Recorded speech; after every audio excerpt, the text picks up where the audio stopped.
that we visited. We still remain Ghana's most visited news website for 20 years and over. Yes, we were with you at the beginning. Yes, you are our veteran reader. Yes. One proposal that failed was a proposal to limit the definition of who a youth of your party is to 35, down from 40. The reaction to that was overwhelming to the extent that some people even showed agitation. What was the understanding that went even into the proposal, and how did it miss the level of reaction it received today? I think the proposal was very simple. We want more Gen Zs in our party. So maybe if we cap it, then we can contain more of them. But I was also of the opinion, I was on record, and I said it, that we also have other youth organizers who have been in this work and they are doing very well. And maybe there are people who re-elect them. But if they are 36, it means they can.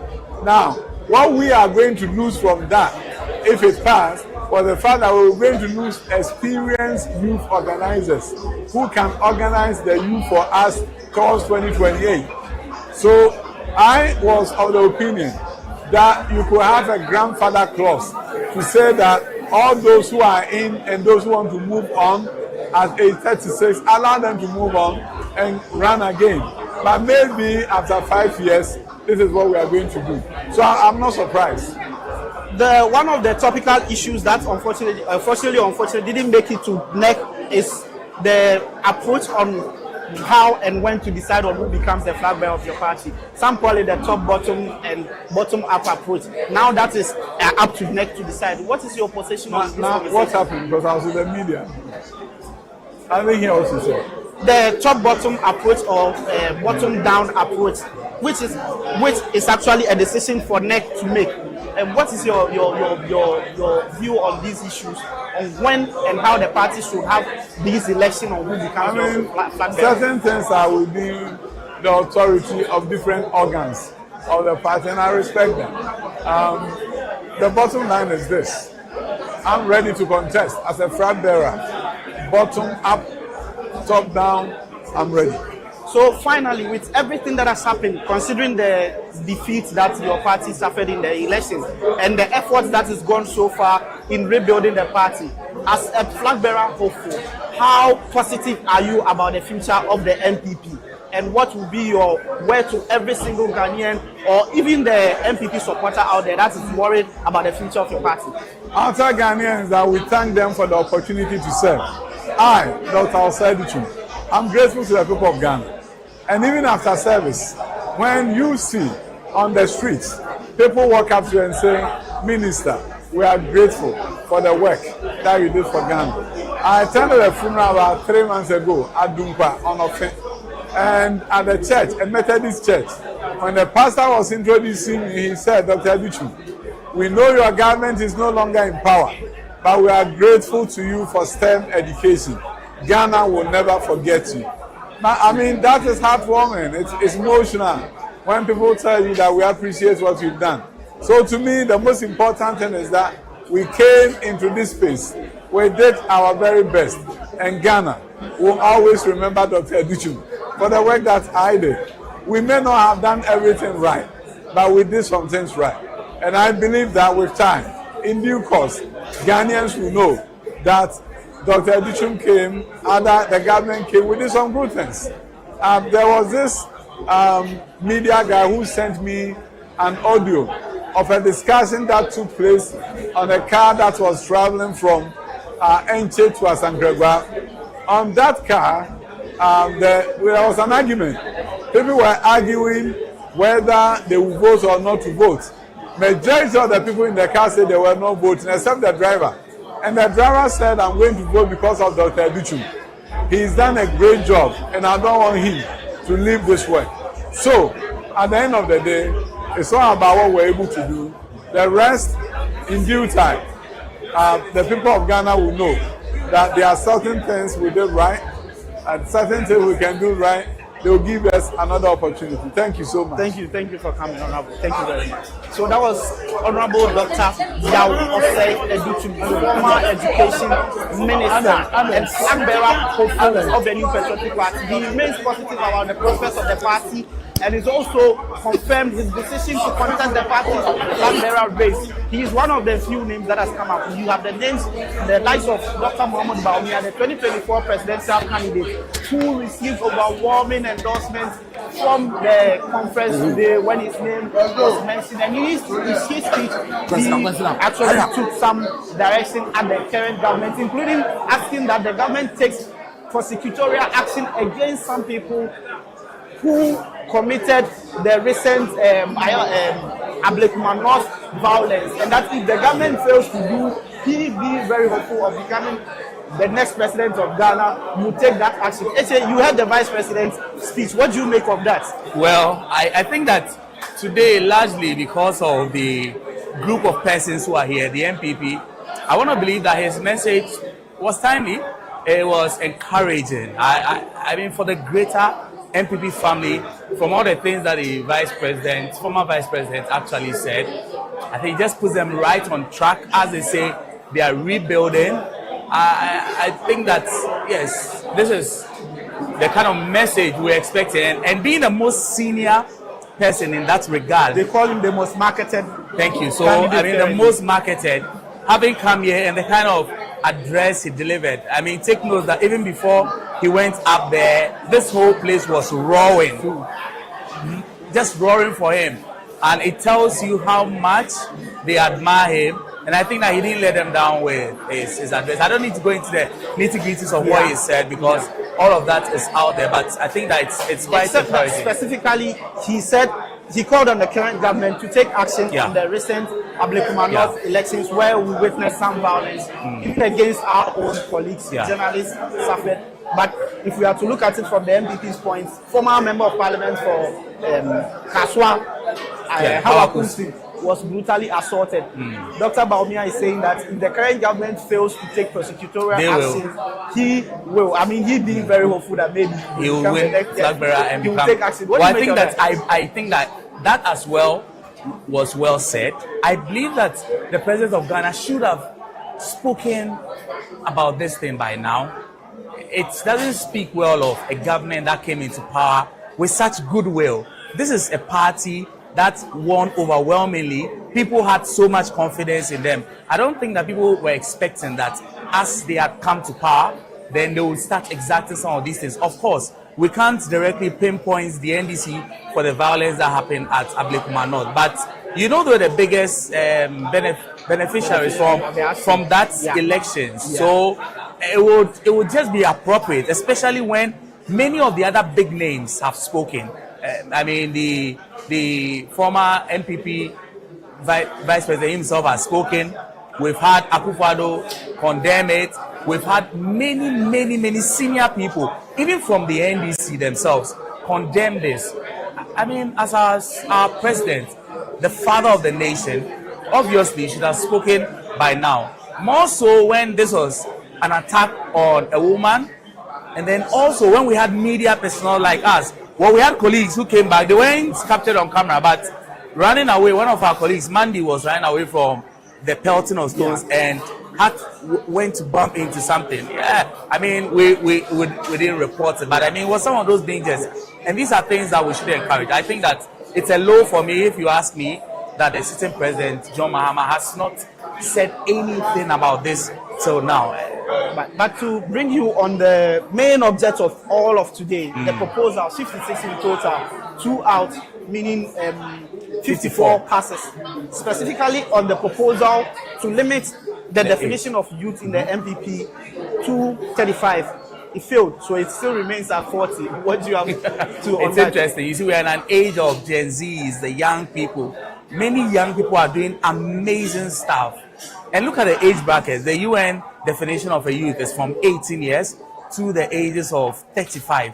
Now, you are saying that those people, I mean, it was a nice proposal. I believe the MPP should have adopted it. In fact, all the people who came on and said today were hopeful that that particular proposal would be adopted. But unfortunately, it was the one time in this in this place that they had to do the vote twice. Yes. Because they were not sure. I'm sure they were even surprised what was happening.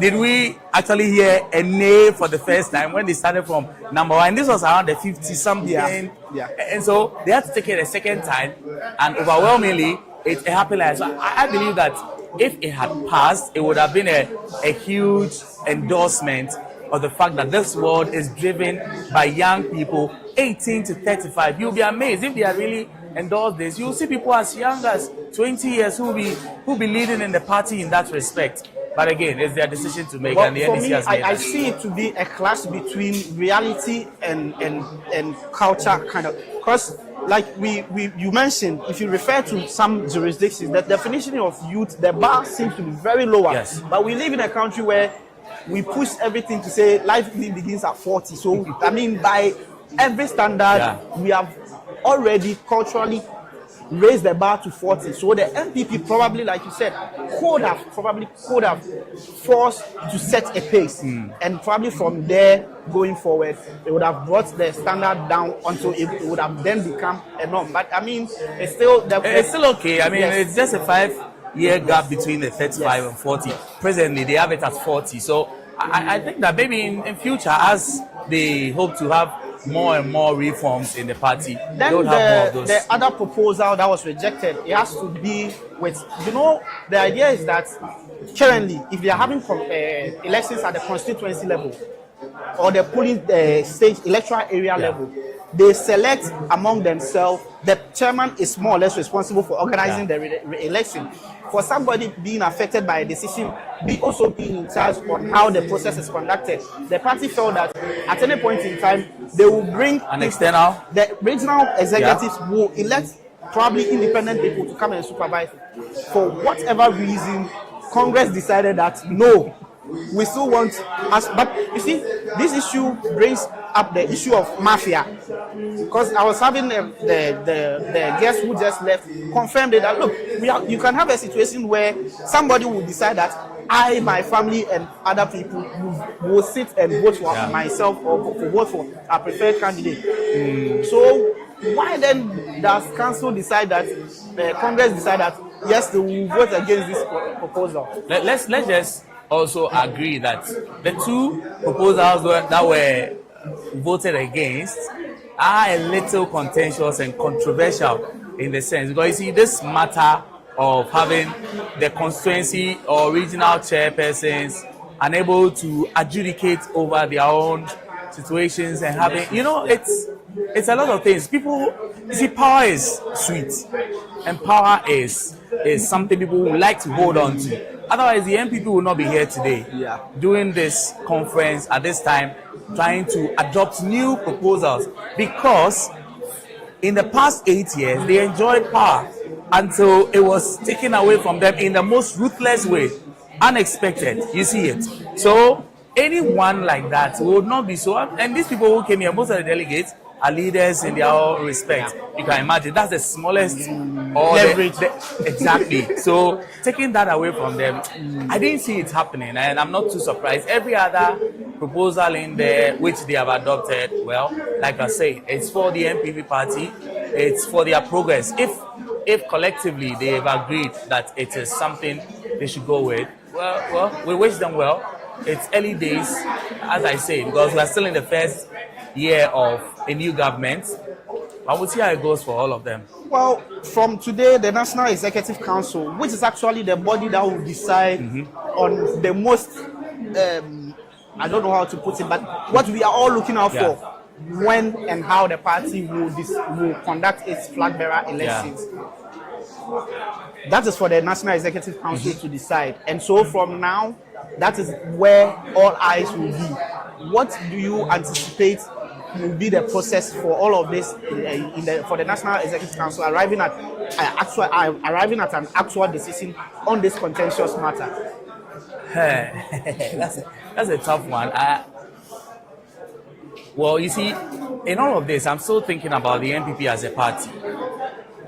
Going back to what they encountered in December, a sitting government with such a defeat, I want to believe that they are doing everything possible to ensure that they are marking or they are checking the right boxes now in terms of every decision they are taking from this point going forward. NEC and the decision they will take from here, I'm not a politician.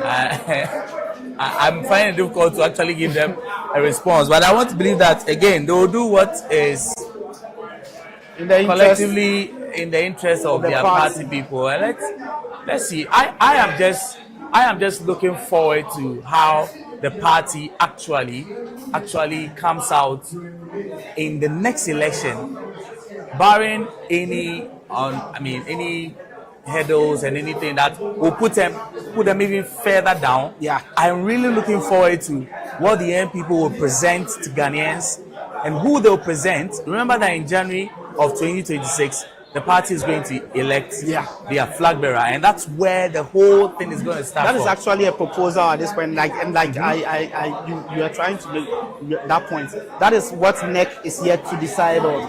So well, as is been already, let's see if it happens that way. Like I was saying earlier, we'll see what the MPP will present to Ghanaians in 2028. Sometimes it's difficult to accept, but this country, every time we're having conversations about the next elections, I wish that we could be talking about more progressive things. But for this party, they've been badly injured or battered, and they want to do everything possible, ready themselves for the next election. So we'll see how it goes, and possibly this will be their break or otherwise. We're wishing them all the best. Because what we've seen here today, I think that has been momentous. We've had the MPP leadership. We've had at least some of the contenders or people who are intending to run as flag bearers all being here. We had Dr. Mahmoud Baumia, we had Kennedy Japan, we've had Brian Champon. I saw Akoto Ifui at a point. I don't know Dr. if Educhum was on. I said not too long ago. So you see, these are all the people they are making. They want to put themselves forward to lead the party, and this is, I think, that's one of the best moves maybe they've made in a long time. At least the election didn't go too well for them, but I think that this decision, from what we've received here, if it is a marking scheme, I think that they've passed well over the 19% mark. For everything that has happened behind closed doors, this is what confirms what the MPP has done in terms of what they describe as their reorganization in the aftermath of the defeat. And considering how successful today has become, it sets the pace for them to progress further. I mean, if it had gone the other way, it would have defined what is next for the MPP. It would help us form our minds on what to expect. And considering how successful today has been, it means that the party is gradually setting itself up for its actual reorganization, and it can only get better from here if they do the right things. Exactly. So again, this is GhanaWeb TV is our election desk coverage. I mean, George and I have been here with you from the morning. We've been bringing you different interviews. We've spoken to a number of people. Of course, some of the other news that's been happening here is on our website at www.ghanaweb.com. But again, we're here for the assignment that the MPP brought us here for, which is the National Delegates Conference, which is concluded. I'm excited because it's ended early. But Eche, to think of the fact that somehow, some way, we have an election coming up, Akwetia, and on Thursday, we also what happened in Parliament. When the minority staging a walkout because the majority leader, in their view, had been insensitive towards the passing of the former member of Parliament for Akwetia, Ernest Kulu. And what do you make of these? Well, I should have rather been asking the question because you are our man in Parliament. But you see, I have thought through it. I don't know how the majority leader communicated that, but maybe the timing. The background to it is timing was what? The background to it is per the Constitution and the rules and all that. when a member passes, An official. yes, Announcement. Parliament is informed, Electoral Commission is informed. Yeah. In 7 days, notice whatever happens, and in under 30 days or in 31 days or so, the election is held. Speaker was out of town when the event happened. By statute and what have you, Speaker is the one who is officially supposed to inform the House to kickstart the entire process. Okay. Somehow, some way, the minority leader ends up informing the House that this is what has happened, and then the House adjourning with the. So that's what we're unhappy about. Okay. Now, the majority leader in his thinking is that if the House, by information, kickstarts the process, and somebody has come to inform us, do we start counting and say that the EC is already behind time or is actually breaching the Constitution? Oh, okay. In that regard, Okay. so then But Speaker, what the majority leader did, that has become the, because as you said, it's the minority speaker leader. who. Yes, so it gets interesting from there. Okay. So Speaker Bagbin, who was now presiding on Thursday, makes the understanding, speaks of the understanding that look, it is not just about anybody coming to say that somebody is dead for constitutional provisions to kickstart. Saying that somebody has died means that there is a medical certificate to it. There is a clinical definition of the person's death to kickstart it. And he talks of an interesting story of when a man, Speaker Bagbin has a lot of interesting stories to tell. He tells a story of how a man interested in another woman's wife goes home and tells the family of the man that the man has died because the man is out of town.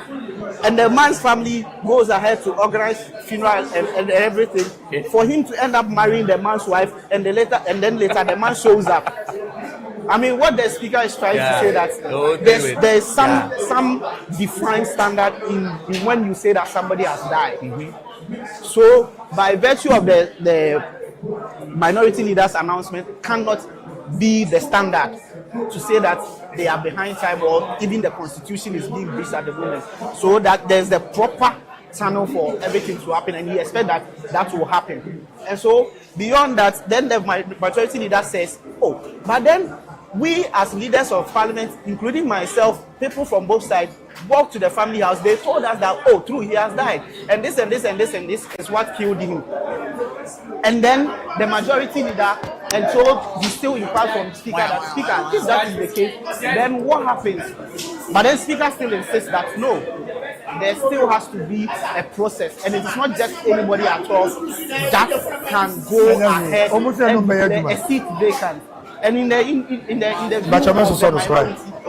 majority leader's decision to make that inquiry was insensitive to them, and so they decided to stage a walkout. But then back to what we are here for. We are here for the New Patriotic Party and its decision to cause some giving amendments to their constitution. They call it all part of their restructuring. And I have with me Kwame Poku. He calls himself CID. What is the position we are going for? Yeah, good afternoon. I will be contesting for the National Youth Organizer position. Then it looks like you may have dodged the missile today, because by provision, some of the proposed amendments, your party was going to scale down the definition of who a youth is. I expect that maybe you would have been affected by that. Yeah. You must be a happy man. I am. Obviously, I should be. I mean, motion 54. When I read motion 54, I said to myself, this cannot happen. I mean, I always say that to be a youth, it's not your age. To be a youth is a state of the mind. Someone can be 50 years and still behave and act as a young person. So, forget about the definitions of who a youth is and what the age bracket is, but it differs. Even the UN defines the age bracket differently. The African Charter defines it differently. So we as a party can equally define it differently. But some say that your party needed to bring the Gen Zs on board. And so this actually fails in that direction. Anna. No, how do you bring the Gen Zs on board? It's about programs and projects and events. That will bring them on board. It's not about who is leading. It is never the case. Let's get it right. You can have someone who is older than that Gen Z, but can really behave like a Gen Z. Go to our kindergartens. The teachers there, the madams, they are way, way older than them. But immediately you see them and they see the students, they act and behave like the kindergarten kids. And the kids love them. So it's not about who is leading. It's about the programs, projects, and events that you put in place that can bring them on board. Your party suffered a defeat that has been described in a lot of ways, and you are currently in the process of reorganizing, actually trying to rise up from the ruins. If you see how today has played out, how positive does that make you feel as a member of the NPP about the future of your party? Yeah, the future looks very bright. The outcome of today's conference gives me hope, and I find solace in the fact that we came and it was an event-free. Hitherto, you may hear or see or cite one or two hitches here and there, but well-organized events such as a national conference, I give the organizers thumbs up. It should tell you that we are really ready for elections 2028.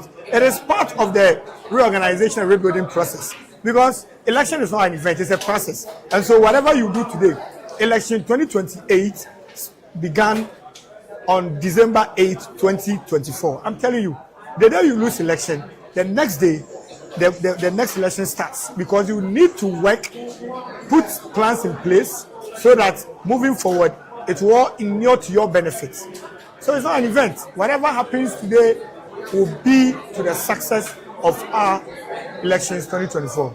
There are some major decisions for your party to make, including a popular or unpopular, depending on where you stand, proposal currently on when and how the party should have its Flagbearer elections. This decision was not for NEC, for Congress to make, but for NEC to make. How vital is this decision to the survival of your party, and how do you expect NEC to arrive at a very better decision for the party? So the constitutional amendments today answers your question. If, as a lawyer, I know that if you have issues with the actions of a person and the person acts in accordance with the law, what you do is you change the law or you amend the law. So if we have any issues whatsoever with the decisions of the National Council in fixing the date, we, the National Conference, gave the National Council that power in the Constitution. So we can change it, so that we don't give that power to them again. It's simple as that. The MPP is reorganizing, and finally, you have big ambitions. How confident are you? I am 100% confident. I can't be overconfident, but I'm 100% confident. And what are you bringing to the youth wing? Several things I'm bringing on board. I mean, this is not a platform for me to say them. I'll meet the youth. I'll go to them. I'll go to every nook and cranny, meet them, speak to them, sell my vision to them, and I know that they are going to buy into the idea and vote for me to lead them as the next national youth organizer of the party. Thank you very much. Inshallah, I'll bring the party to power. Thank you very much. This is that was Kwame Poku C. He calls himself CID, National Youth Organizer Hopeful of the New Patriotic Party. This has been our coverage of the National Delegates Conference of the New Patriotic Party 2025, an event forthcoming from the party's defeat and efforts to reorganize. I will soon have my colleague, my senior colleague, Eche Atisu, join me for our final wrap-up of our coverage of today's event. It has been very successful, and kudos to the NPP for putting all of this together and for making sure that they do what is needed to change the DNA and structure of their constitution. Eche, all too soon, we have come to the end of today. Would you do the honors? Well, guys, thank you very much for joining us. Thanks to George as well for doing this with me from morning. We've been here bringing you all the live pictures, all the happenings at the University of Ghana Sports Stadium, where the New Patriotic Party has held its National Delegates Conference 2025, where it has adopted some 54 constitutional amendments, and that's been the highlight of all that has happened here. We've had news on GhanaWeb videos. I think that you have more than enough to feed on between now till Monday. So thank you very much for joining our election desk coverage here on GhanaWeb TV. My name is Echi Atiso. I want to say thank you to the amazing team in the background. We've had such a strong team in the background, guys who have ensured that we have stayed online. They've ensured that, well, beyond the obvious challenges, they've held us down and ensured that those of us who have appeared on screen have had everything moving smoothly. So thanks to Richard, Francis, all the guys, Sandra, Gifty, Batoma, Mandy, Vic, Maga on social media. Yeah. Look, if you've seen anything on social media the whole of today, you know it was Maga, Tony, Cornelius, every one of you. All of you, everyone. Thank you all so very much for our comprehensive coverage of this election, George. So from all of us here, we remain your election desk until we meet for our next election related. Stick and stay with Ghana's most visited news website, www.ghanaweb.com. Find us on YouTube at the GhanaWeb TV. Across all social media, it's at the GhanaWeb.com. So thank you all. Bye-bye. Hello, people. I do endorse you. Go and cut it and use it for propaganda. We're all happy at the time.